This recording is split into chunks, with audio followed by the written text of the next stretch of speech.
O assunto de hoje ele é um tanto controverso, né? Muitas pessoas, né, aí cai também num dos assuntos que são assuntos que houve muita divisão no meio do protestantismo ao longo dos tempos, né? Causou divisão. Armínio, você é arminianista, calvinista e não sei o que e tal. Um desses, não convém pra gente hoje entrar nesse mérito, né? Porque isso daí também não traz ponto de conhecimento nenhum.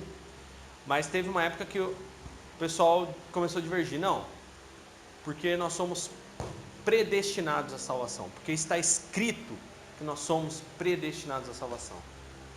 Porque uma vez salvo, salvo para sempre. Se a gente salvou uma vez, não perde nunca mais. E a gente começa a se questionar com relação a esse assunto, né? Porque a salvação, se a salvação não fosse algo que pode ser perdido, né?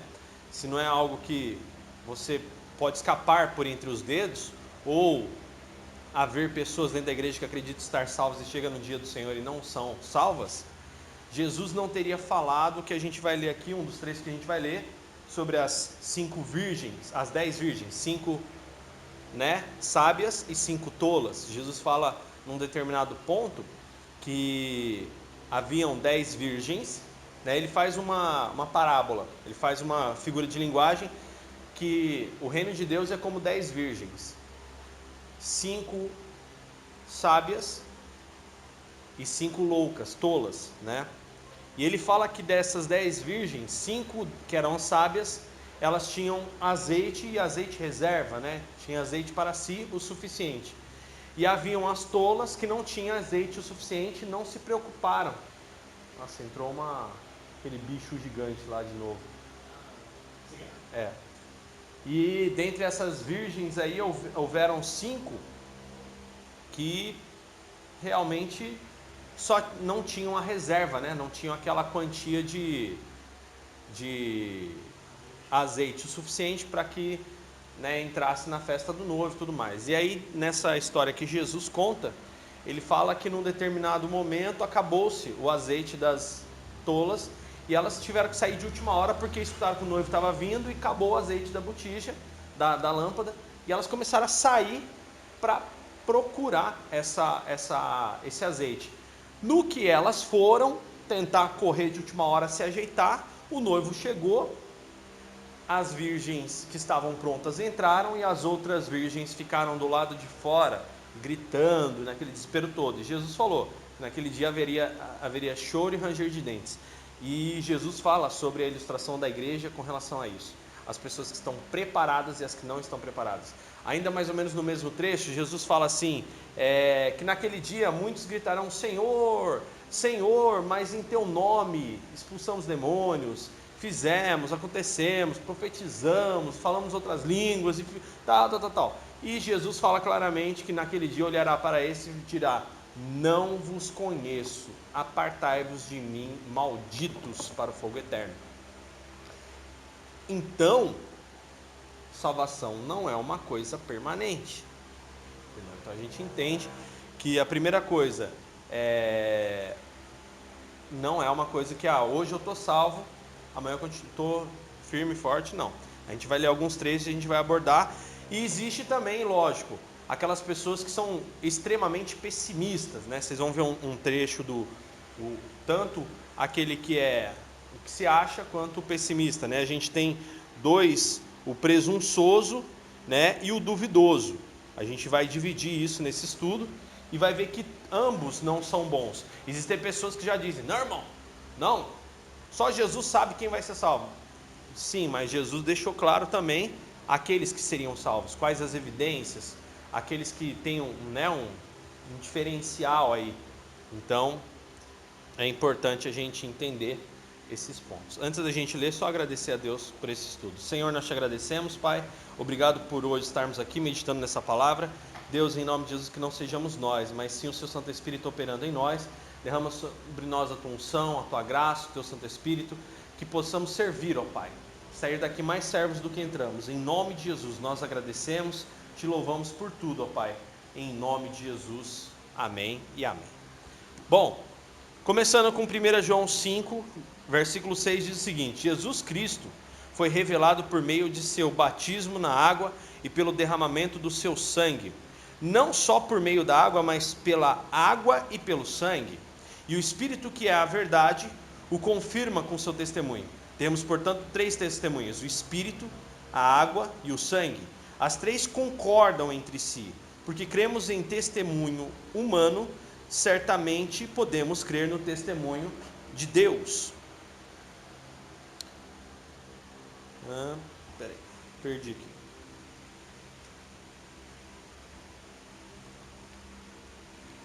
Que tem ainda mais valor. E Deus dá testemunho acerca do seu Filho.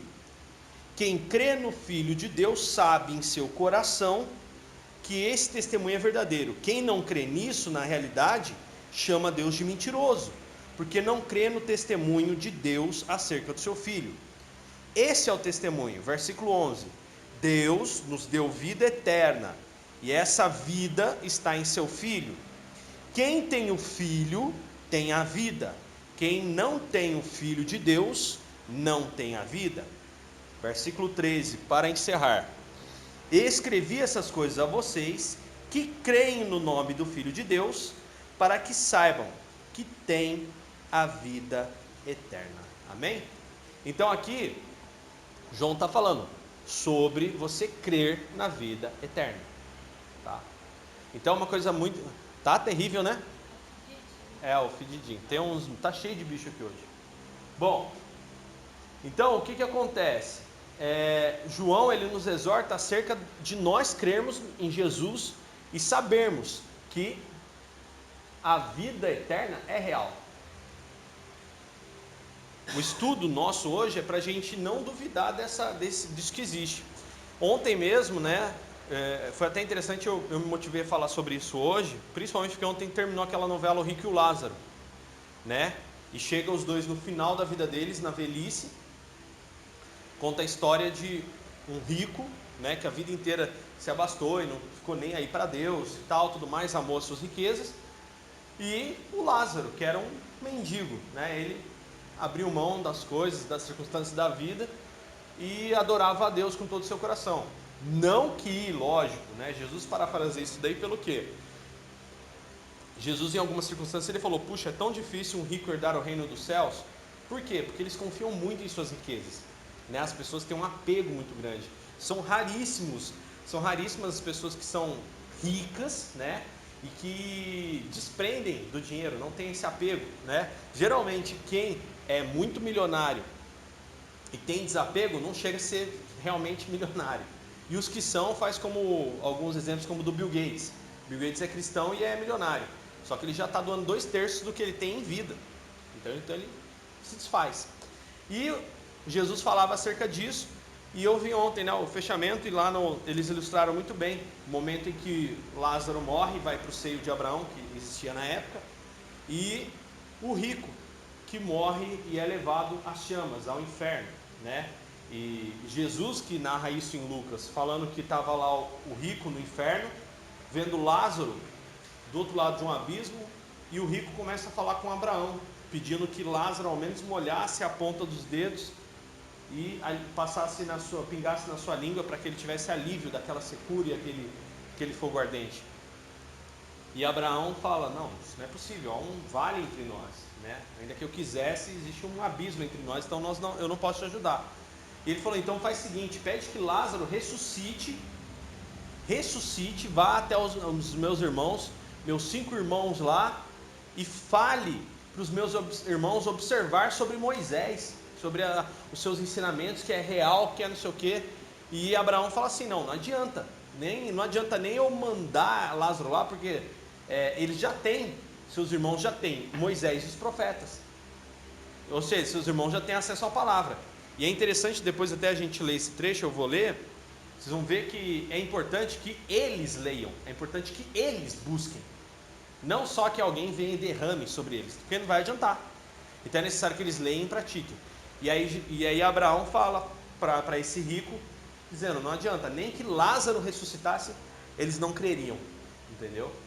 Porque aí aquele rico estava lá no inferno sofrendo e não queria que a família sofresse, mas Aí já não adiantava mais.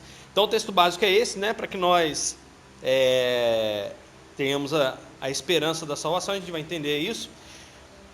E o objetivo dessa lição é o aluno que tiver dúvida a respeito da salvação terá pela plena certeza da sua fé. Mas também aquele presunçoso vai ser despertado para a sua falsa certeza, que é o crentinho, né? E chegará a colocar sua fé total em Cristo. Bom, vamos lá no texto. Há muita gente em nossas igrejas que não tem plena certeza de fé. Tais pessoas não têm certeza de que seus pecados foram perdoados e certamente não podem dizer com convicção que vão para o céu. Quando fazemos a pergunta, você tem certeza da sua salvação? Muitas vezes vem a resposta, acho que sim, espero que sim. Tais respostas mostram que as pessoas talvez não conheçam a Bíblia. Há pessoas que têm dúvidas. Podem ser dúvidas a respeito do amor de Deus ou a respeito da realidade, da sua própria experiência de salvação. Outros insistem que é presunçoso dizer que sabem que seus pecados já estão perdoados ou que sabem que vão para o céu. O medo de ser considerado presunçoso tem impedido muitas pessoas de entrar na plena certeza da fé. Mas há também o contrário, pessoas presunçosas que acham que são crentes, né? E não são.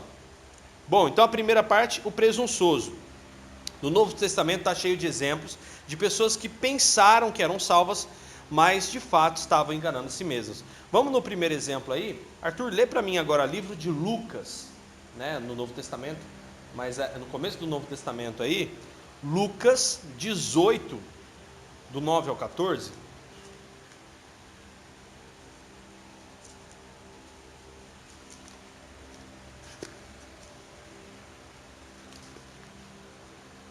Lucas 18, do 9 ao 14.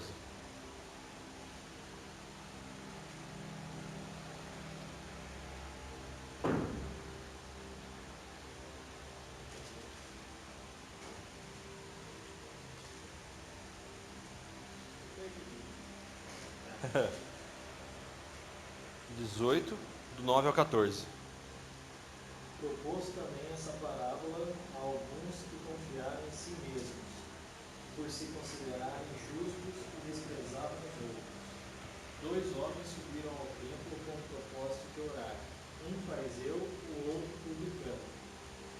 O fariseu, posto em pé, orava de si para si mesmo, desta forma: ó Deus, graças te dou porque eu sou como os demais homens, roubadores, injustos e adúlteros, nem ainda como este publicano. Jejuo 2 vezes por semana e dou o dízimo de tudo quanto ganho.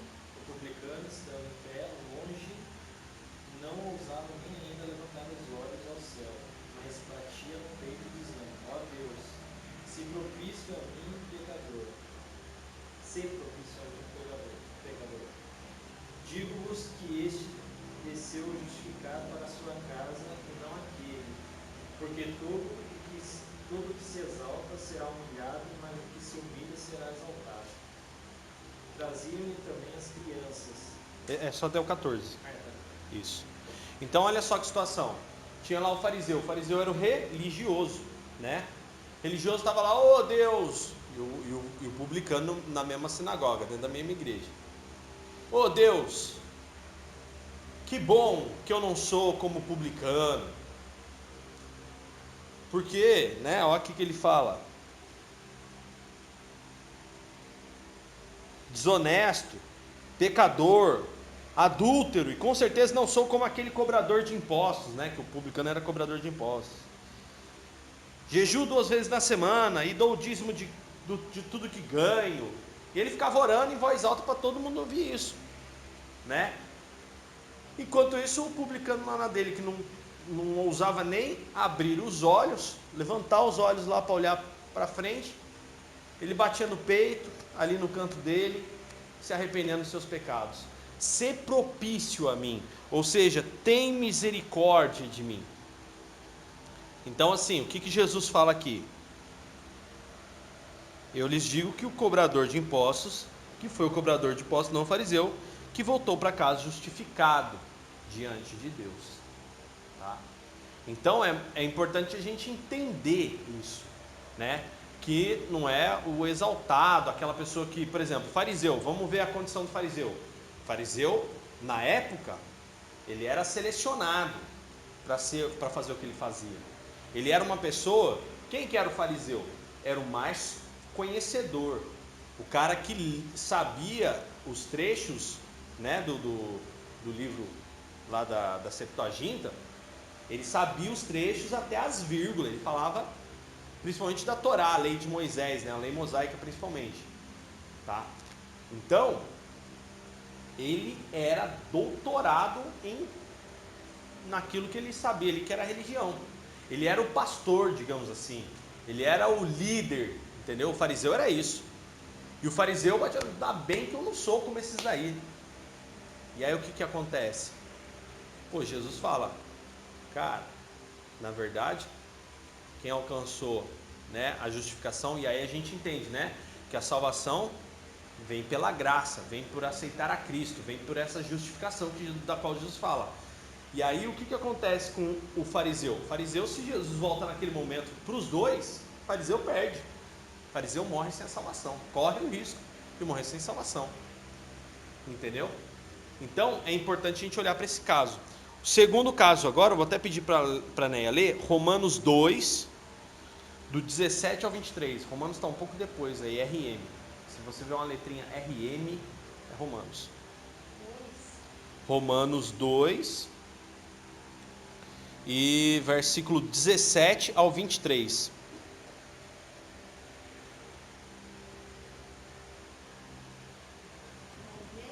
Pode ler. O que dizer de você? Você diz que é judeu, confia na lei e se orgulha do Deus que você adora. Você sabe que Deus quer que você faça e aprende na lei a escolher o que é certo. Você tem a certeza de que é guia dos cegos, luz para os que estão na escuridão, orientador dos que não têm instrução e professor dos jovens.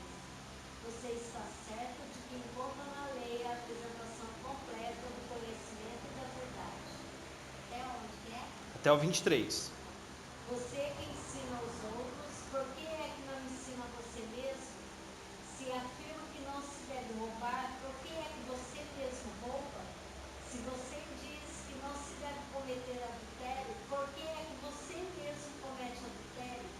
Você odeia os ídolos, mas rouba as coisas dos templos. Você se orgulha de ter a lei de Deus, mas você é uma vergonha para Deus, porque desobedecem a sua lei. Tá vendo? Então Paulo aqui ele é muito duro sobre o judeu, né? Aqui ele está falando sobre os judeus e a lei. Por quê? Ele está de novo falando do fariseu. Ele está de novo falando do religioso. Se você tem toda a lei, se você tem todo o conhecimento, se você sabe o que é certo, se você fala o que é certo para as pessoas, ensina o que é certo, né? Mas você faz tudo errado. É isso aí, faz o que eu digo, mas não faz o que eu faço. Poxa, que palavra é essa que não gera resultado nenhum em você, em ti? Entendeu? Que doideira é essa? Como assim? Então, para mim não faz sentido. Paulo, né, falando não nessas palavras. Então, aqui a gente tem outro caso, né, que é esse judeu. Então, a gente começa a entender que aí cai naquilo que a gente vai ver mais à frente de Tiago, que é a fé sem obras, ela é morta. Até esses dias eu falei aqui, eu acho que eu falei domingo na pregação. Eu vi uma pergunta, né, de um amigo no Facebook. Ele escreveu assim: e o ladrão da cruz? Foi salvo por fé ou por obras, né? E eu disse que pelos dois, né? Enquanto um falava não, por fé, porque ele não teve tempo de fazer a obra.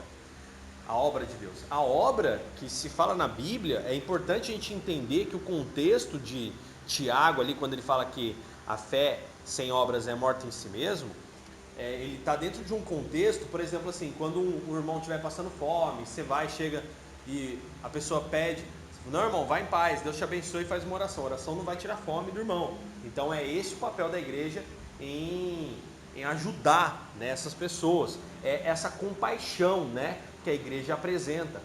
Então são essas obras. não são obras somente, por exemplo, você ir lá pregar, orar, ler a Bíblia. Não é só isso. Isso daí, né, é um contexto ao qual deve fazer parte do geral, como nós vimos dentro daqueles hábitos do reino de Deus. Mas nós devemos, acima de tudo, exercer o amor e a piedade, como Paulo fala, né? Eles caminhando juntos.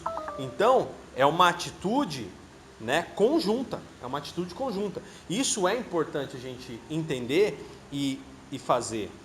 Por quê? Porque senão a fé não opera, a fé não acontece, né? Aquilo que eu falei domingo aqui, até mesmo na pregação.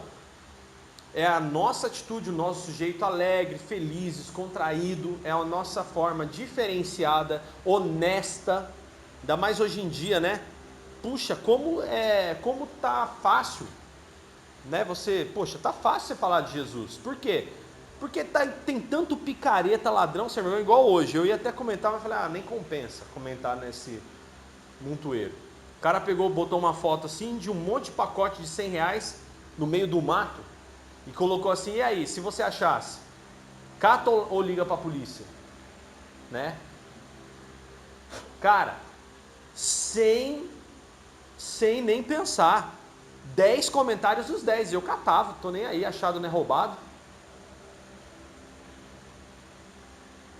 Caramba, cara, achei esses dias aí R$100, cara, fui até a pessoa, liguei, tentei, levei na casa, eu procurei endereço, procurei tudo, não sei o que, não consegui achar a pessoa, não consegui.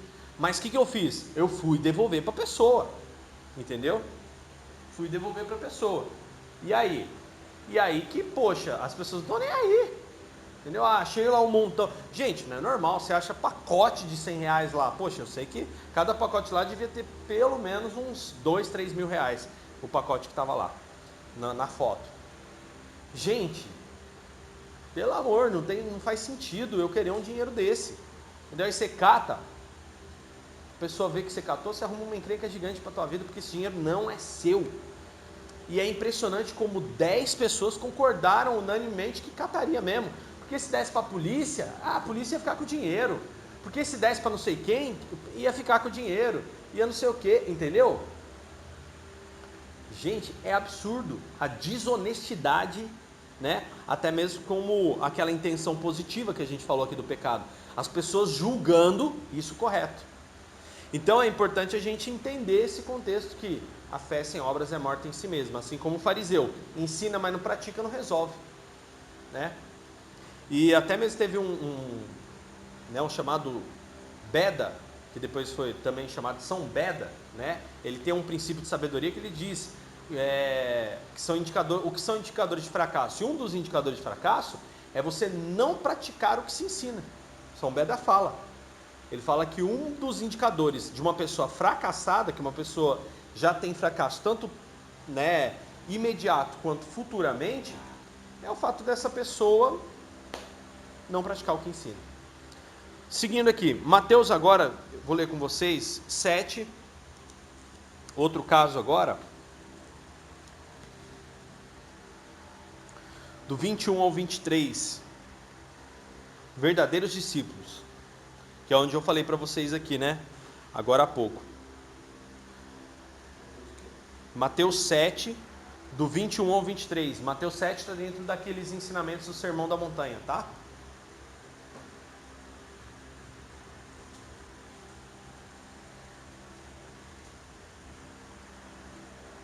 Mateus 7, 21 diz o seguinte: nem todos que me chamam Senhor, Senhor, entrarão no reino dos céus, mas apenas aqueles que de fato fazem a vontade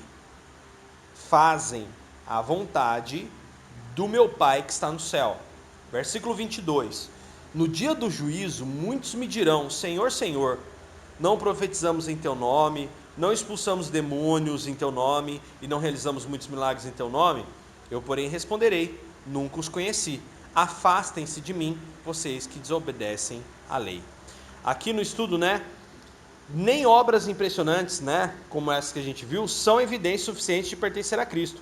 O que é essencial é a obediência à vontade de Deus e um conhecimento pessoal de Cristo. Infelizmente, Cristo diz que há muitos que pensam que são crentes e não são, né? Por exemplo, Senhor, mas a gente cantava lá no coral da igreja. Senhor, mas eu fazia lá, né? Poxa, Senhor, mas eu colocava as músicas na rádio. Caramba, pô, peraí, né? Ô louco meu. Ô Senhor, mas peraí, eu ajudava lá na igreja, eu decorava. Senhor, mas peraí, eu pregava a palavra lá. Ensinei aquele povo. Não, amigo, salvação é pessoal, intransferível e individual. A salvação é dia após dia. Então, por exemplo, a salvação é aquilo que a gente vê lá em Oséias.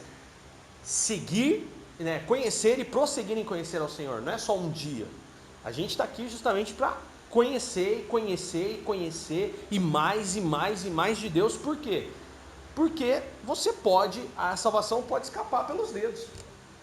As pessoas podem estar enganadas, sim, com relação à sua salvação. Tem muita gente se religando a Deus na religião, mas poucas pessoas praticando fielmente aquilo que Deus tem para elas. E isso é importante a gente entender. Isso é perigoso, um caminho perigoso. A pessoa às vezes se ocupa e não gera o resultado. Aí aqui agora, ó, Mateus 25, do 1 ao 13, eu vou deixar para que vocês leiam em casa, tá? Mateus 25, do 1 ao 13, que são sobre as 10 virgens, né? Que está aqui. Mais uma vez notamos que metade das 10 que estavam esperando a volta do noivo ficou do lado de fora, quando fechou-se a porta. Sim, existem pessoas que esperam a volta de Jesus, mas não estão preparadas. E na hora da volta dele, essas pessoas vão ficar de fora. Tá? É importante a gente entender. Aí a aplicação disso. Hã? Existe alguém que tem certeza Da salvação? A gente vai entender agora, se existe alguém. Ó, então o primeiro que a gente viu aqui são os presunçosos, tá? Pessoas presunçosas que achavam, não, eu tô salvo, entendeu? E na verdade não. Aí vamos ver agora, dúvidas. Dúvidas são o contrário de presunção. Há alguns que não têm plena certeza de fé, porque eles faltam um sincero coração. Enquanto há outros que não têm plena certeza porque não têm se aproximado de Deus, né? São pessoas cheias de dúvidas, né? Há muitos em nossas igrejas assim. Correram bem na vida cristã por algum tempo, mas depois começaram a duvidar a respeito da sua salvação. Será que eu sou crente mesmo? Né? Começa a desacreditar da eficiência da palavra. Às vezes isso é resultado da frieza de coração, de esterilidade espiritual, de fraqueza em testemunhar. Às vezes a causa é de falta de conhecimento da palavra do Senhor. Dúvida é uma situação comum, tá? Na vida de um cristão às vezes. Você chegar e, poxa, será que eu estou no caminho certo?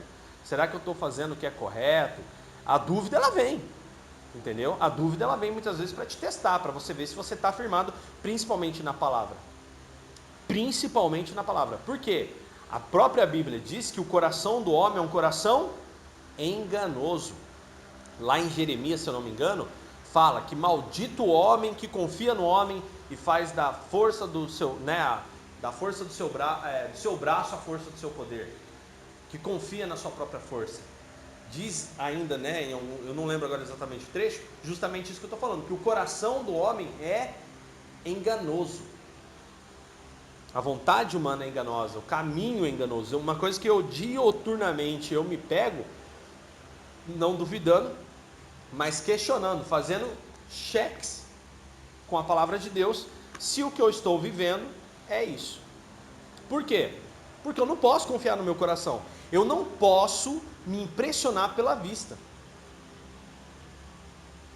Então a dúvida tem dois lados, um positivo e um negativo, como eu já ensinei numa pregação aqui. Dúvida provém de Deus? Sim ou não? Sim, se há ignorância. Ah, minha alma é ignorância acerca disso. Então eu tenho dúvida de algumas coisas, eu duvido. Ah, então, show, isso é bom. Agora, eu aprendi, né? Porque quando eu falo, até a figura que eu dou, essa dúvida na ignorância é como a luz pela fresta da porta, né, num quarto escuro.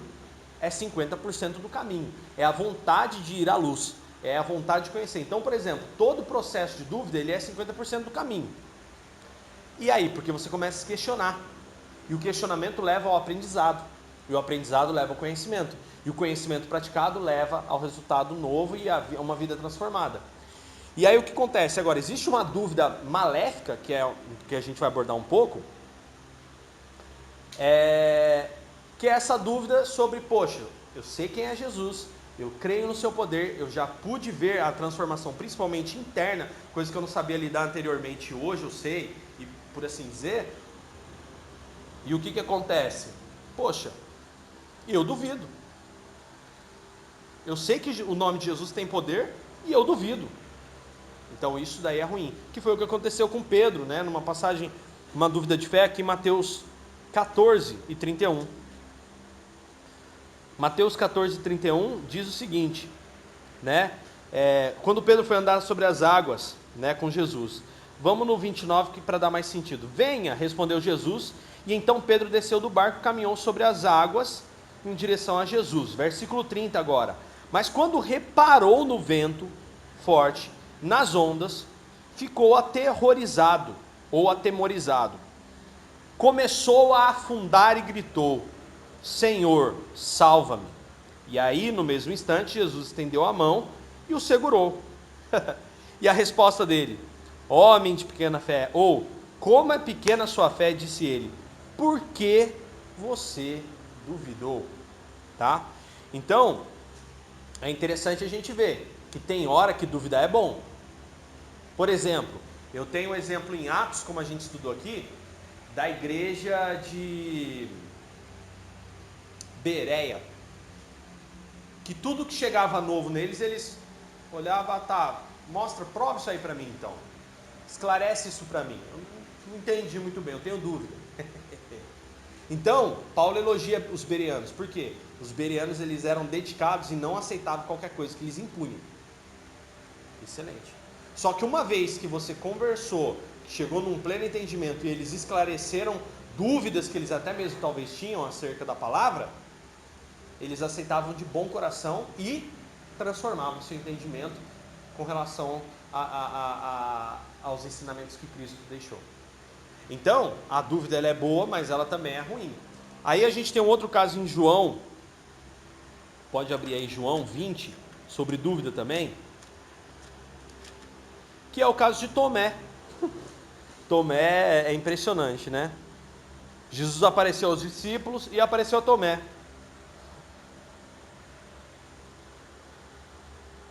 E aí aqui em João 20 e 25, né, diz assim, disseram, né, os discípulos, amigos de Tomé, falaram para ele, vimos o Senhor.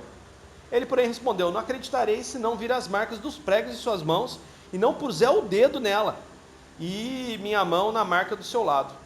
8 dias depois, os discípulos estavam juntos novamente e dessa vez Tomé estava com eles. As portas estavam trancadas, mas de repente, como antes, Jesus surge no meio deles. Atravessou a parede, né? Pai seja com vocês, disse Jesus.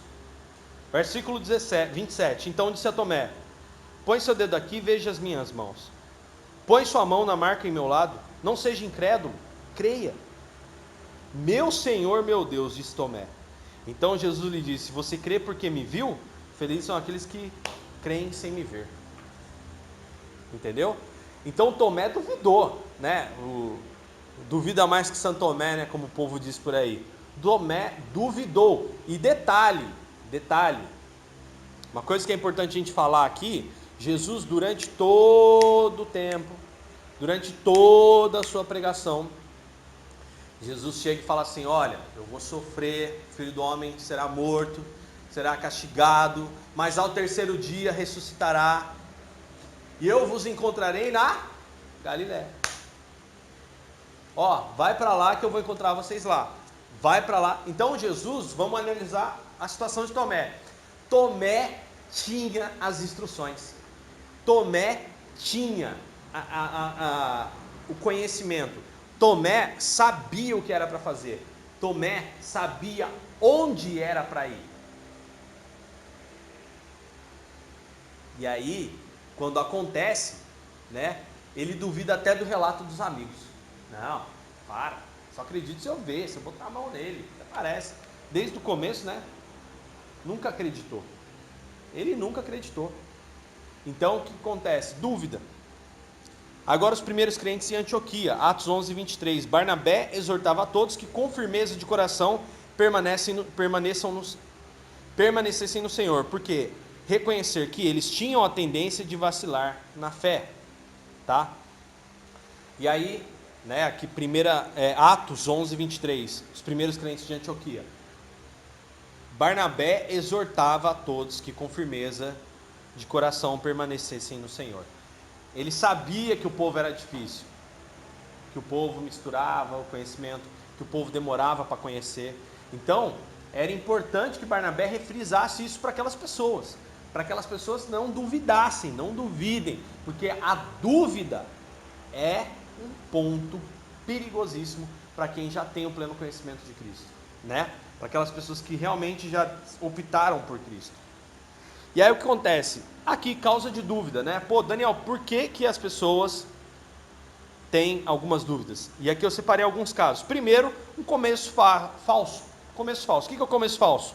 Simplesmente porque uma pessoa levanta a mão na hora do apelo, ou vai para frente sem receber oração, não quer dizer que é nascida de novo, tá? Então, Branco, todo crente, tornar-se crente, não é recitar uma fórmula mágica que o pregador pede. É possível ir à frente por causa da pressão psicológica, entendeu? Então, por exemplo, por isso que eu sou muito cauteloso. Olha, tem alguém que hoje gostaria de aceitar a Cristo neste lugar? Tem alguém que deseja renovar seus votos com Cristo? Existe alguém que deseja hoje se arrepender dos seus pecados e vir aqui à frente orar comigo? Entendeu? Eu já vi casos de mãe, filho jovem, vai lá, tem que aceitar Jesus. Vai lá, rapaz. Aí catava a Bíblia e dava com a Bíblia na cabeça do moleque. Eu vi isso na igreja. Olha, você tem que aceitar Jesus, viu? Porque esse filho de crente não é crentinho não, viu? Desse jeito. E ficava dando com a Bíblia na cabeça da criança, do jovem no caso, para poder ter que aceitar Jesus, porque ele não tinha. Entendeu?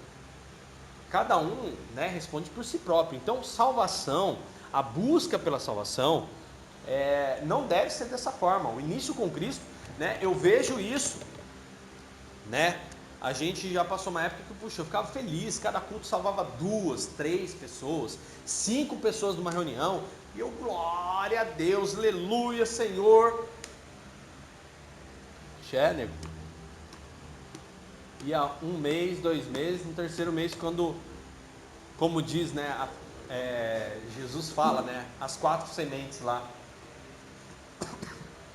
Pessoas que aceitam de bom coração, quando vê vir as provas, aí a pessoa cai no mato. Pessoas que não têm raízes profundas, pessoas sufocadas por outras coisas, né? Pessoas que realmente não suportam a palavra.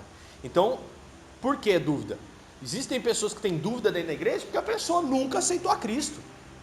A pessoa nunca aceitou Jesus nada. A pessoa está ali se enganando. Aceitou um passe de pastor, aceitou uma oração, aceitou um milagre, né? Ou veio impelido, né? Tem muito isso. Existem pessoas que na igreja duvidam porque vieram para a igreja impelida. O que é uma pessoa impelida? A pessoa impelida é a pessoa empurrada. Empurrada pelo quê? Pelo pai, pela mãe, pelo marido? Não. Pelos problemas. Eu tenho um problema no meu casamento, eu preciso de Jesus, eu vou para a igreja que lá vai resolver. Nem sempre resolve. Às vezes, o que acontece? Principalmente a pessoa não entende, né? Que nem eu vi muitas pessoas, eu estou indo para a igreja para buscar pelo meu marido, eu estou indo para a igreja para buscar pela minha mulher, não por mim. Eu estou bem, eu estou top. Não é. A pessoa não entende que, às vezes, quando vir para Cristo, o processo não é para quem está em casa, é para quem está aqui. O processo não é oração, não é magia, não é filme do Harry Potter. Que você vem aqui e aprende uma magia, faz uma oração, faz uma campanha, e aí vai lá, acontece um poder mágico. Não é assim. O reino de Deus age na pessoa que está aqui, quem está no meio. O milagre acontece para quem se apresenta. Quem se apresenta, quem vem para o meio, o milagre acontece. Entendeu? Então é importante a gente entender tudo isso. Por quê? Porque senão a pessoa fica enganada na igreja. Aí chega lá na frente e diz, ô irmão, e aí? Ah, pastor, não sei, tô meio na dúvida. Que nem eu recebi essa semana a notícia de uma pessoa que há anos, não foi um mês nem dois, tá gente? Anos estava na igreja evangélica. Aí essa pessoa ficou.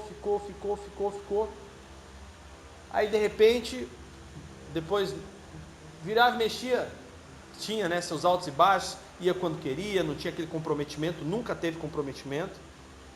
E aí depois de um tempo fiquei sabendo que a pessoa saiu da igreja evangélica. Aí foi para a igreja católica. Tá bom, né?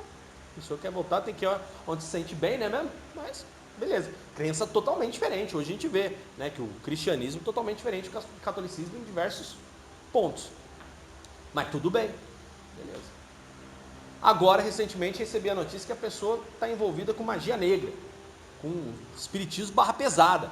E a pessoa ficou anos na igreja. Quando eu falo anos, mais de 10 anos na igreja. Mas nunca foi firme. Sempre duvidou do poder de Deus, da palavra de Deus. E hoje está lá, na magia negra. E aí? Será que realmente teve um começo verdadeiro? Então, primeiro causa de dúvida é começo falso. Segunda causa de dúvida, uma falsa ideia da vida cristã. Há crentes que acham que depois que aceitar Cristo não vai ter mais problema, pagar conta, sofrimento, e não sabem que provações fazem parte do nosso amadurecimento cristão. Aí até pedi, quer ver? Na verdade esse trecho aqui é um pouco longo. Neia, lê para mim Tiago 1, do 2 ao 4, por favor.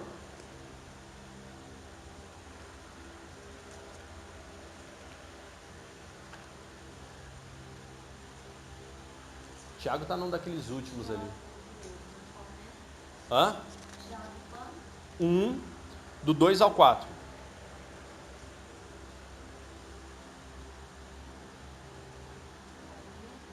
Pode ler. Meus irmãos, sintam-se felizes quando passarem por todo tipo de aflições, pois vocês sabem que quando a sua fé vence essas provações, ela produz perseverança. Que essa perseverança seja perfeita, a fim de que vocês sejam maduros e corretos, não falhando em nada. Tá vendo? Ó? Ou seja, gente, quando você passar prova, tá dando dor de cabeça, tá trabalhando, tá... Olha, saiba, essa perseverança, ela está sendo convergida, né, em oportunidade de crescer. Entendeu? Isso está escrito na Bíblia. Eu já até falei isso para um amigo e a gente até comentou isso. Eu cheguei a comentar isso dentro de um treinamento. Que, poxa, existem problemas que realmente, né, até cai naquela, não é uma mensagem, mas é um texto, né? Existem males que vêm para bem, né? E é verdade. Existem diversos males que vêm para bem. Males de que forma? Ai, puxa vida, fui destruído, fui morto. Não, pera aí, presta atenção. Males é tudo aquilo que te desgasta. Puxa, mas é ruim, né? Você tem que lidar às vezes com as pessoas, tem que lidar principalmente com problemas. A forma como você lida com problemas com pessoas é diferente com uma forma que você lida com problemas de conta e tudo mais, provações, né? Como que você lida consigo mesmo, uma terceira forma. Então, o que acontece? Tem gente que vem para a igreja e acha que agora, acabou o meu problema. Na verdade, não. Você está vindo aqui para entender que, na verdade, seus problemas lá fora você não entendia. Que seus problemas, na verdade, são uma forma de crescimento. Agora, eu estou aqui para entender. E eu vou entender. Né? Jesus mesmo falou. Ele falou claramente lá em João: no mundo tereis aflições. Tenham bom ânimo. O que é esse ter bom ânimo? Não é alegoria. Ânimo não é aquela coisa tipo assim, farra. Não é empolgação. Ânimo é perseverança. Ânimo é você falar, não, vou começar e vou até o final. Acabou. Entendeu? Então isso que é ânimo, tá? Manter o ânimo é manter perseverança. Então, outra coisa que gera dúvida no coração das pessoas. A pessoa veio com uma imagem errada, veio com uma perspectiva errada, veio com uma expectativa errada. Chegou aqui, não é nada daquilo. Ela começa a duvidar, mas, nossa, ainda não recebi minha bênção. Ainda não recebi minha bênção. Mas pera aí, irmão. Você veio por quê? Por isso que hoje eu oro para que na cultura cristã venham pessoas que queiram Jesus. Não uma pessoa que está impelida por um problema e nem nada. Não, peraí. Eu até prefiro que venham pessoas que não têm problema. Aparente. Que problema tem? Não existe problema maior da alma que não o pecado. A pessoa precisa despertar em si a consciência que o maior problema da alma dela não é a conta para pagar. É o pecado que ela comete que precisa de arrependimento. Entendeu? Não existe problema maior do que o pecado. Então é necessário que as pessoas entendam isso. E é pouco pregado nas igrejas hoje. Que o pecado é o maior problema do homem. Tá? Terceira coisa, a falha, né, em compreender a base do nosso perdão. Perdão vem da imerecida graça de Deus. O problema surge quando o novo crente peca. Não sou mais crente. Temos que confessar o nosso pecado de novo ao Senhor, né? Perdão é algo constante. O sangue de Cristo continua a nos purificar de todo pecado. 1 João 1, depois o versículo 7 e o versículo 9. Estou aqui perto, vou abrir para a gente ler. Que é o filhinhos não pequeis, né? 1 João 1, 7 e depois o 9. Mas se vivemos na luz como Deus está na luz, não temos comunhão uns com os outros, e o sangue de Jesus, seu Filho, nos purifica de todo pecado. E versículo 9, mas se confessarmos nossos pecados, Ele é fiel e justo para perdoar nossos pecados e nos purificar de toda injustiça. Tá? Então, por exemplo, pessoa que vem para a igreja, aí a pessoa pega e não entende o que é perdão. A pessoa acha que quando ela vem para a igreja, ela não pode mais pecar. Poder você pode, dever você não deve, ou não deveria pelo menos. Mas como a gente viu aqui, até mesmo acho que esses dias atrás eu preguei, eu não sei se no estudo bíblico ou no culto de domingo. Paulo, espinho na carne, o pecado que ele cometia, o espírito de Satanás que vinha arrebentava ele, e aí ele falava que Deus tinha respondido que a graça dele lhe bastava. Então toda vez que Paulo pecava, ele, puxa Senhor, pequei, errei, não deu certo, me ajuda, amém Paulo, tá aqui minha graça. A mesma coisa, mesmo espírito ele fala, a mesma coisa, errado. Pecado recorrente, Davi fala isso, bem-aventurado o homem que tem os seus pecados perdoados, né? Bem-aventurado aquele homem que tem o seu pecado expiado, na verdade, que está lá a palavra. Somos bem-aventurados. Entendeu? Então, por exemplo, existem pessoas que recorrem no pecado, recorrem, passa tempo sem pecado, de repente, pum, está lá de novo, peca, erra, falha. A mentira, às vezes o engano, a pornografia, às vezes a bebida em excesso, né? A embriaguez, na verdade, o uso da droga, que também é uma embriaguez por entorpecente, entendeu? A embriaguez de forma geral é pecado, tira o homem do cerne. Então, por exemplo, recorrência do pecado. Às vezes recorrer no pecado, tá?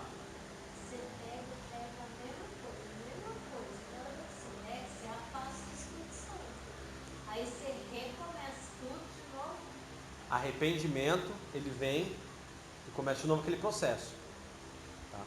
Então, por exemplo, assim, o que acontece? Pecado é vigilância. Pecado é vigilância. É uma coisa que é importante a gente entender, que pecado não é só um momento, né? Que foi aquilo que eu falei. Existe um pré, um momento e um pós. Então, o que acontece? Pecado, acima de tudo, é vigilância. Você pode ver que geralmente você consegue se manter. Vamos lá, quer ver uma coisa que existem algumas pessoas que têm maior facilidade. Pensamento. A Bíblia fala, sejam tardios em pensar o mal. Isso é coisa corriqueira, do dia a dia. Tá me passando para trás. Já pensou o mal, é pecado. Outro pecado recorrente, rancor. Entendeu? Outro pecado recorrente. Nossa, hoje em dia, diversos, entendeu? Então é importante a pessoa entender que a graça de Deus está aí para isso, porque Deus sabe que a gente Todos pecaram, destituídos foram da graça de Deus. Mas aí Deus vem, Jesus morre por nós. E aonde está a diferença? A diferença do homem que não tem a Cristo é aquilo que eu falei. Às vezes eu até prefiro que venha uma pessoa bem de vida, aparentemente, porque essa pessoa é pecadora, tanto quanto eu. Só que essa pessoa peca e tá nem aí. E ela vai para o inferno nem aí. Esse é o X da questão. Aqui a gente está falando sobre salvação. Então, peca. Um pecado que a gente tivesse cometido na nossa vida seria o suficiente para a gente ir para o inferno. Um pecado. Imagina quantos a gente comete dia após dia, pensamento, olhar, né? E aí o que acontece? O mal que tão de perto nos rodeia. Então, a grande diferença de um cristão para o não cristão é que o pecado o incomoda. O incomoda. Putz, eu não devia ter feito isso. Eu sei que eu não poderia fazer isso. Caramba, errei nisso de novo. Caramba, cara. Até quando eu vou ficar nessa? Paulo, até quando, Senhor? Por 3 vezes já.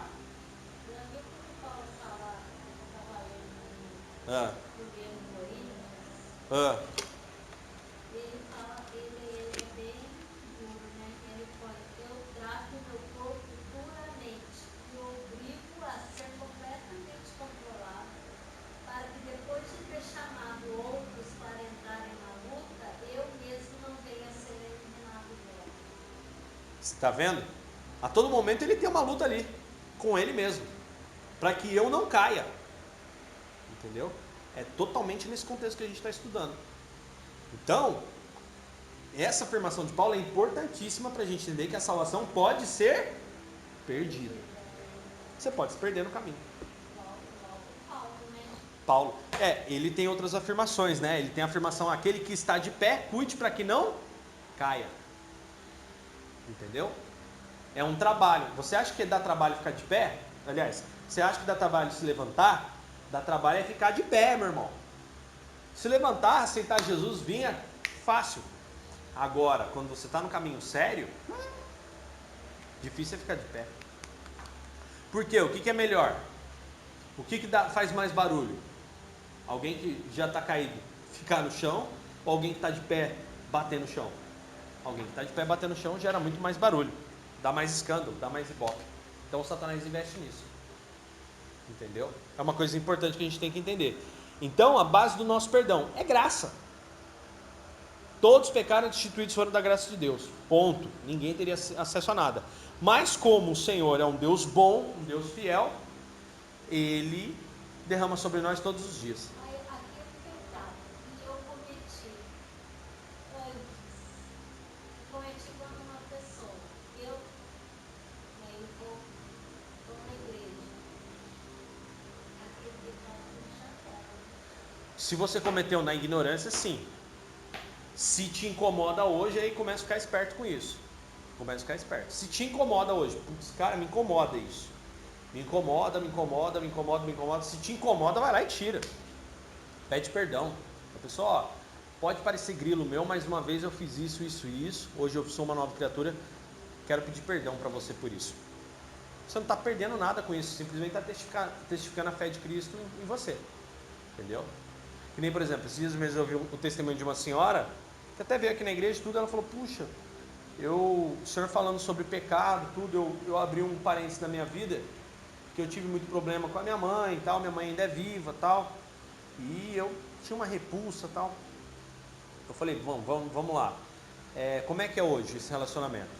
Se tua mãe sentir fome, você daria de comer? Não, eu falo com a minha mãe e tal, tudo mais, faço feira para ela. Eu falei, então acabou, não tem mais. Ela falou, mas sabe o que acontece? Eu não posso ficar muito perto da minha mãe é meio problemática, tal, e me trata mal, me judia, então eu não tenho tanta proximidade, eu não tenho tanta afinidade. Eu falei, já é outra coisa, não tem nada a ver. Salomão fala que o irmão magoado é pior que uma fortaleza construída. Então, não vai ter afinidade mesmo, entendeu? Já houve um distanciamento, mas rancor, dor no coração não existe. Aí eu até falei, mas te incomoda? Não, pior que não. O senhor falou, eu fiquei pensando se eu preciso ficar lambendo a pessoa, não sei o quê. Eu falei, não. Perdão não tem nada a ver com ficar lambendo ninguém. Você sabe que uma pessoa vai te fazer pecar, você tem mais que não ficar muito próximo mesmo. Você tem que tomar uma distância ali, não frequentar muito o mesmo ambiente e evitar. E quando frequentar, ainda ficar com aquela orelha aberta do tipo assim, eu sei que é fraco na fé, eu sei que essa pessoa é incrédula, então eu vou ter que tratar como incrédulo. Entendeu? Então tem isso. Mas aí a gente tem que entender, não pode duvidar e não pode achar também que é sem vergonhice nem nada.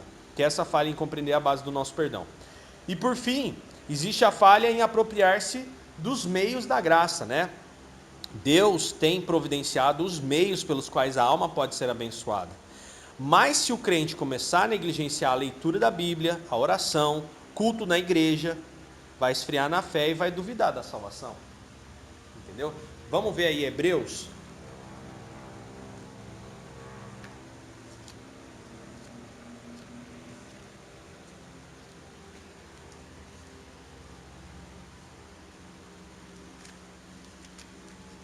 Bíblia nova, difícil de abrir, achar.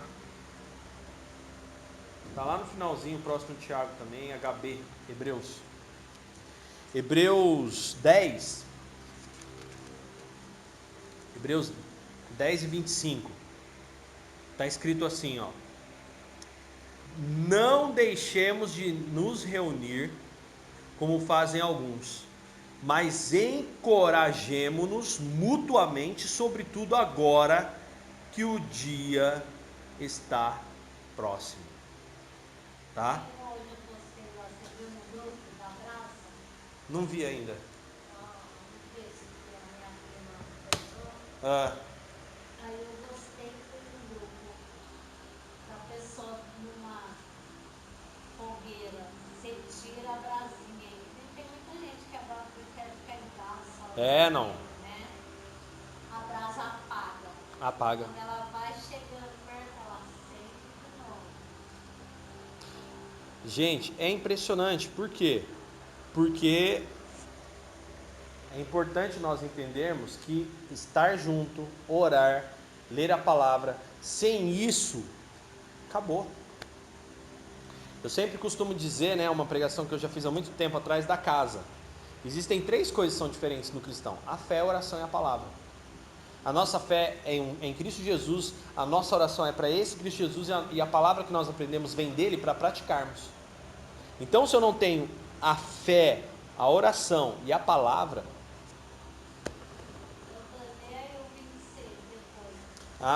fala sobre pecarem liberadamente, né? Olha só. É diferente. De propósito. Não. Olha só. Se continuarmos a pecar deliberadamente, depois de ter recebido o conhecimento da verdade, já não há sacrifício que cubra esses pecados. O que é isso aqui? Aí cai naquele estudo sobre pecado. Acho que você estava ainda aí no estudo sobre pecado. Que pecado é esse? Iniquidade. Eu peco mesmo. Eu erro mesmo e acabou. Eu sou assim mesmo. Ó o pensamento. Jesus perdoa.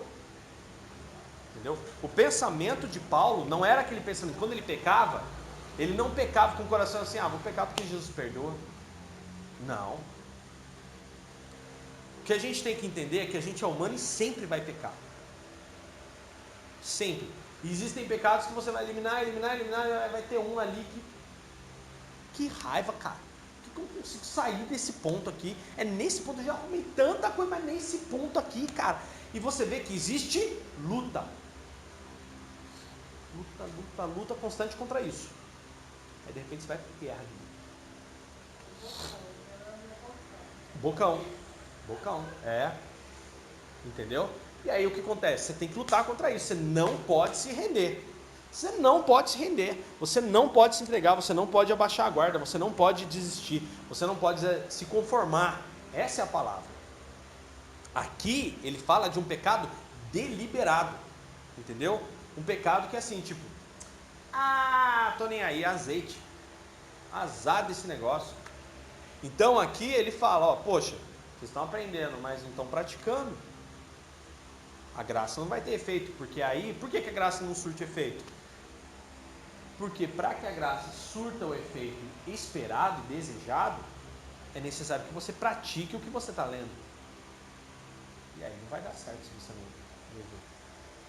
Abre agora comigo, Tito, está aí no finalzinho também, próximo de Hebreus. Um livrinho pequenininho da Bíblia, chamado Tito. Depois de Timóteo, antes de Hebreus. Tito 3.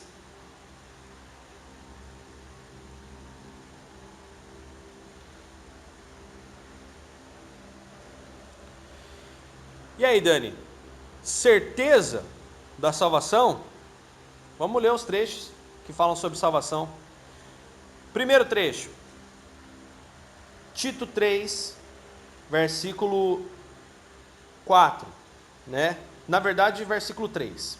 Em outros tempos também éramos insensatos e desobedientes. Vivíamos no engano e nos tornamos escravos de muitas paixões e prazeres. Éramos cheios de maldade, inveja e odiávamos uns aos outros. Tá vendo? Isso antes. Mas, quando Deus, nosso Salvador, revelou sua bondade e seu amor, Ele nos salvou, não porque tivéssemos feito algo justo, mas por causa da sua misericórdia. Ele nos lavou para remover nossos pecados, nos fez nascer de novo, nos deu nova vida por meio do Espírito Santo. Generosamente derramou o Espírito sobre nós por meio de Jesus Cristo, nosso Salvador. Versículo 7, importantíssimo. Por causa de sua graça nos declarou justos e nos deu a esperança de que herdaremos a vida eterna. Tá? Então vamos abrir um parênteses aqui, que inclusive depois eu vou até acrescentar isso nesse texto aí do estudo bíblico. Será que o sacrifício de Jesus na cruz salva? Salva. Então aonde tem que ter certeza? A certeza tem que estar sobre o sacrifício na cruz. Essa certeza tem que existir. O sacrifício na cruz salvou a humanidade. Ponto. Não posso ter dúvida disso. Que é o que ele fala aqui, ó. Ele nos lavou para remover nossos pecados, fez nascer de novo e nos deu a vida por meio do Espírito Santo, generosamente derramou o Espírito sobre nós. Volta um pouquinho, tá? Antes. Ele nos salvou, 5. Não porque tivéssemos feito algo justo, mas por causa da sua misericórdia. Ele nos salvou lá atrás. Você vai ver que geralmente quando fala de salvação e certeza, fala daquele momento na cruz. Então aquilo que aconteceu na cruz é uma certeza. Rasga-se o véu do templo, Jesus suspira, diz que está, antes de suspirar, diz está consumado. Então ali ele salva a humanidade. Ok?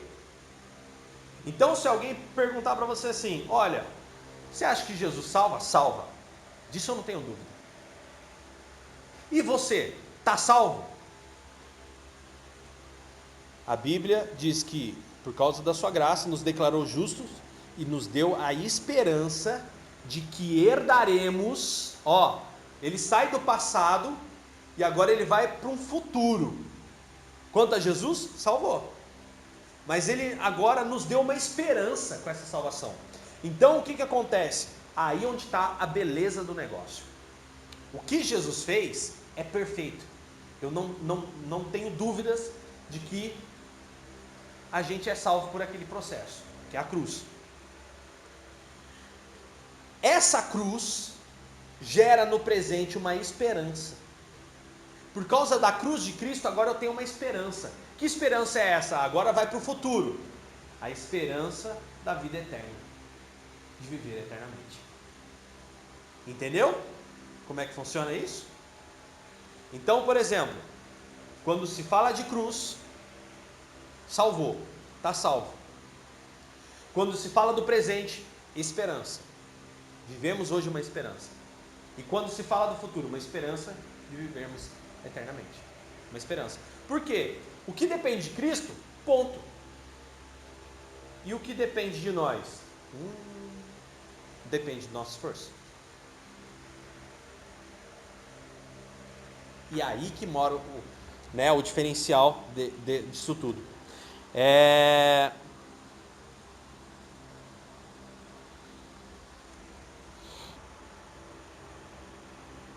Vamos agora em outro trecho também.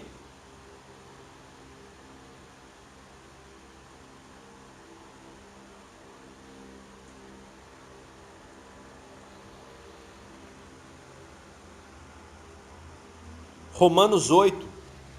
Vamos lá em Romanos 8 agora.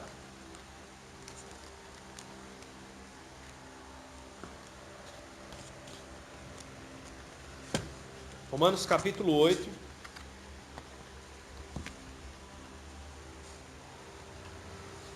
Versículo 24 e 25. Romanos 8, versículo 24 e 25.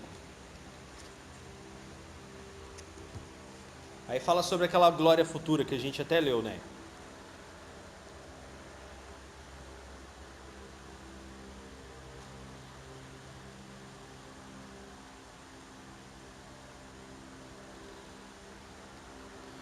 Ó.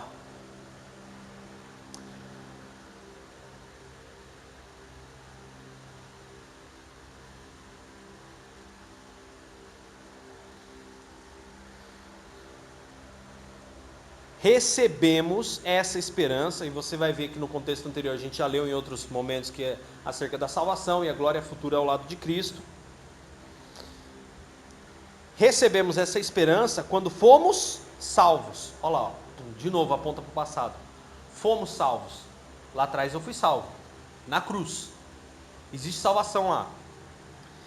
Se já temos, alguma coisa, aqui na tradução, não há necessidade de esperar por ela. Mas se esperamos por algo que ainda não temos, devemos fazê-lo com paciência e confiança. Em algumas traduções está dizendo o seguinte: mas esperança, pois nessa esperança fomos salvos. Fomos salvos nessa esperança. Que você vai ver anteriormente o texto falando, a glória futura, que é o céu. Quem espera por aquilo que está vendo? Mais esperança que se vê não é esperança. Quem espera por aquilo que está vendo, ou seja, quem espera por aquilo que já tem, não faz sentido. Mas se esperamos o que ainda não vemos, estamos aguardando com paciência. Então o que Paulo fala aqui de novo é que a salvação, é que a eternidade é uma esperança. Tá? Se eu já tenho, peraí, se eu já tenho, para que eu vou esperar? Por que eu não estou no céu agora? Muitas pessoas confundem com o entendimento que vem ao teu reino, que o reino de Deus vindo até nós é o céu aqui. Sim, concordo, mas é onde eu discordo, que Jesus falou, vou vos preparar lugar. Então existe um mundo fora daqui. Ao contrário do que alguns andam pregando por aí, que diz que o céu vai vir e vai ser feito aqui na terra. Não vai. A terra está reservada para o fogo. E é um assunto para a semana que vem até. A gente vai estar falando sobre isso. Que é uma das dúvidas, né? A terra vem, não vem, o céu vem, não vem. O céu já veio em espírito, o reino foi implantado. A ideia foi pregada, a mensagem está instaurada, o Espírito está agindo. Isso é o reino de Deus na terra. Essa é uma parte do céu na terra. O sistema legal. O mundo jaz no maligno. Porque senão não estava desse jeito. Os humanos estão seguindo o coração maligno, as suas vontades carnais. É isso aí. Mas o reino de Deus está aqui. E só não foi completamente consumido porque nós estamos aqui. É o motivo desse mundo não ser destruído hoje. A partir do momento que a igreja tirou, irmão, pau no gato. Aí, porque Jesus fala claramente sobre as virgens, que aquelas que ficarem à porta, haverá choro e ranger de dentes. Haverá aflição das pessoas que vão olhar e falar, era verdade. Entendeu? Outro.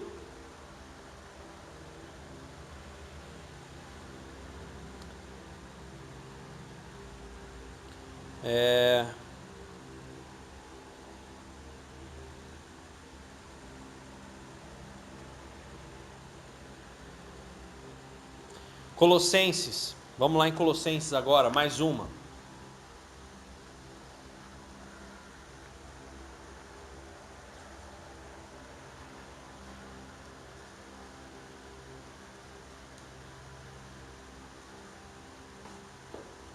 Ai, Bíblia nova.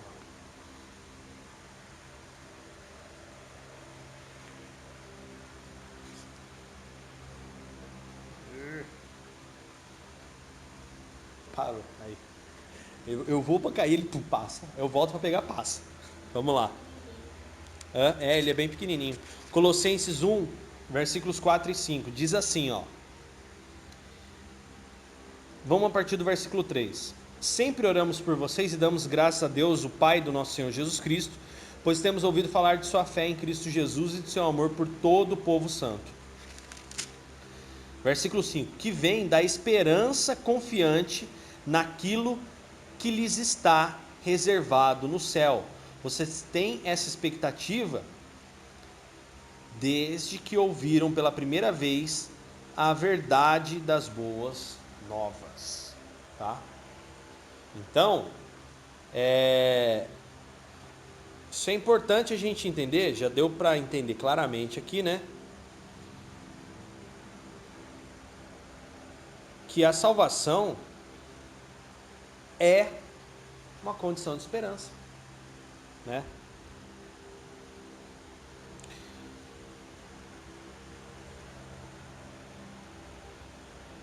Deixa eu voltar aqui.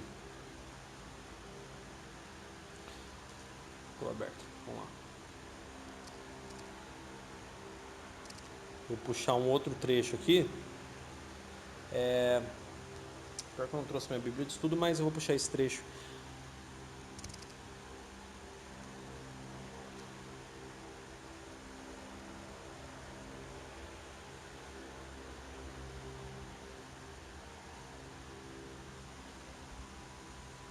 Aqui, ó.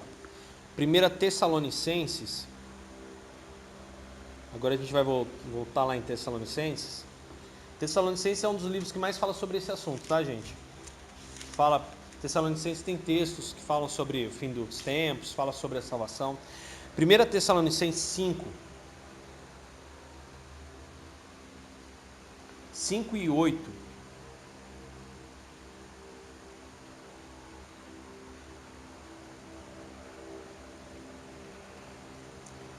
Mas nós que vivemos na luz devemos ser sóbrios, protegidos pela armadura da fé e do amor, usando o capacete da esperança da salvação, né? Isso daí acho que vem para calhar com o que a gente quer, né? Dentro daquilo que a gente acredita. Por que capacete da esperança da salvação? Por que não um peitoral da esperança da salvação? O que Paulo está querendo dizer com isso? Vocês conseguem entender essa ilustração aí? Por que um capacete, não um peitoral, não uma espada, né? Nem nada. Por quê? Porque protege a mente, a cabeça, o pensamento. É isso aí. Por isso que nós devemos proteger a nossa cabeça, porque é dos nossos pensamentos, é do nosso coração que provém todas as decisões, né? Essa postura. Então, por isso que Paulo ilustra muito bem, ó, é o capacete da esperança da salvação. Não é o capacete da salvação, é o capacete da esperança da salvação. Tá? Por quê? A salvação ela se concretiza, uma coisa que é importante a gente entender é que a salvação ela se concretiza não agora. Cristo salvou na cruz. Isso aí é o que nos dá esperança. Ao menos isso eu tenho esperança que eu vou lutar. Eu vou batalhar. Eu vou lutar dia após dia, eu vou fazer aquilo que Cristo falou. Olha, quem crer, né, for batizado será salvo. Quem não crer já está descartado. Mas quem perseverar até o fim é que será salvo. E esse é o difícil. Por isso que Paulo fala da dura e árdua batalha de cada dia na esperança da salvação e essa batalha pelo objetivo final. A salvação ela se concretiza no momento em que você morre, que você segue seu destino, como eu comecei essa aula falando do rico e do Lázaro, né? O trecho lá de Lucas. Então é importante nós entendermos que a salvação ela se conclui no momento em que eu tomo posse dela. Porque daí ela deixa de ser uma esperança. É algo que agora está em minhas mãos. Então, que a gente não seja duvidoso, porque a salvação já está decretada na cruz. Que a gente não seja presunçoso, porque ela está decretada na cruz, mas eu tenho que praticar. Vai depender do meu esforço, eu vou precisar praticar isso. E que eu também não desfaleça, né, pelo caminho nem nada. Mas que eu saiba, poxa, que eu seja humilde para entender que a minha salvação dependeu daquela cruz. E hoje eu me esforço praticando aquilo que Jesus ensinou, para que eu possa chegar no fim de tudo e alcançar isso, né? Alcançar todos os dias a graça, né? A graça todos os dias não é uma sem vergonhice, né? Às vezes a pessoa pensa, que nem ali em Hebreus fala, pô, vocês estão sem vergonha já. Vocês estão deliberadamente pecando e não estão nem aí, né? Não é o nosso caso. Nós não estamos mais deliberadamente pecando. Nós hoje paramos e refletimos, pô, será que eu não estou desagradando a Deus com essa atitude?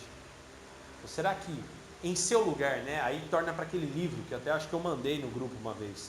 Em seus passos, o que faria Jesus, né? Em seu lugar, o que faria Jesus? É simples, não tem segredo, mas não é fácil. Vem aquele ciclo, né? O ciclo do é simples, mas não é fácil. Amém? E na semana que vem, é difícil. Se fosse fácil, todo mundo fazia. Pior é você todo dia você acha que não está fazendo isso. Não mesmo. Mas isso vem de Deus, esse pensamento. Pode vir, pode proceder de Deus, puxa, não fiz o suficiente.